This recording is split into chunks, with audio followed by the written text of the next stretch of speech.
বিসিবিতে নির্বাচন হচ্ছে নাকি নোংরামি, এমন প্রশ্ন আমাদের না। মনোনয়ন প্রত্যাহারের আগে ও পরে একাধিকবার তামিম ইকবাল এমন প্রশ্ন তুলেছেন। ক্রিকেট বোর্ডের ইতিহাসে কোনোদিন এত নোংরামি আমরা কোনো সময় দেখিনি। কী কারণে করা হচ্ছে এটা স্পষ্টভাবে ক্লিয়ার, কেন করা হচ্ছে এটাও স্পষ্টভাবে ক্লিয়ার। মনোনয়ন প্রত্যাহারের আগের দিন আদালত থেকে রায় দেয়া হয় একাধিক ক্লাব নির্বাচনে অংশ নিতে পারবে না।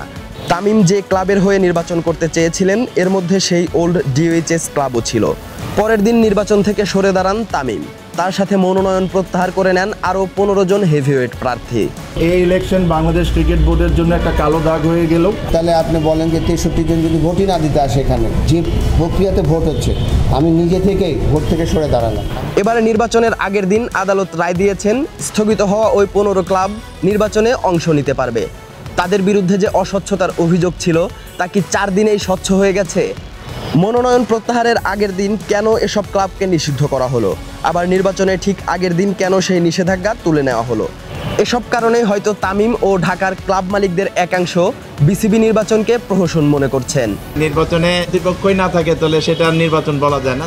নির্বাচনের একদিন আগে ঢাকার ক্লাবগুলোর একাংশ বিসিবি নির্বাচনকে নোংরামি হিসেবে উল্লেখ করেছেন। একই সাথে নির্বাচন স্থগিত না করা হলে ঢাকা লীগ বর্জনের হুঁশিয়ারিও দিয়েছে এসব ক্লাব কর্তারা। সব দুয়ার যদি বন্ধ হয়ে যায়, প্রয়োজনে আমরা খেলা থেকে বিরত থাকব। এদিকে লেজেন্ডস অফ রূপগঞ্জের চেয়ারম্যান লুৎফর রহমান বাদল শেষ মুহূর্তে এসে নির্বাচন থেকে সরে দাঁড়িয়েছেন। কেন তিনি সরে গেলেন সে বিষয়ে পরিষ্কার কিছু বলেননি, তবে অদূর ভবিষ্যতে পরিস্থিতি অনুকূলে থাকলে কেন এবং কী কারণে বিসিবি নির্বাচন থেকে সরে গেলেন তা খোলাসা করবেন।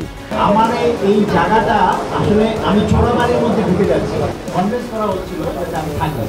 কেউ কথা বলছেন, কেউ বলছেন না, কেউ নির্বাচন করছেন, কেউ বর্জন করছেন, কেউ দাবি করছেন সুষ্ঠু নির্বাচন হবে, আবার কেউ কেউ সুষ্ঠু নির্বাচন নিয়ে শঙ্কা প্রকাশ করেছেন। বিসিবি নির্বাচন ঘিরে ভোট গ্রহণের আগের দিন পর্যন্ত চলেছে ধারাবাহিক নাটক।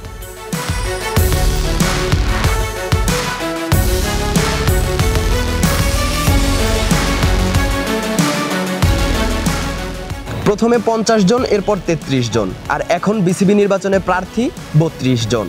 তামিম ইকবাল সহ মোট 18 জন প্রার্থিতা প্রত্যাহার করে নিয়েছেন। ক্যাটাগরি 1 থেকে নির্বাচিত হবেন 10 জন। এখানে মোট প্রার্থী 15 জন।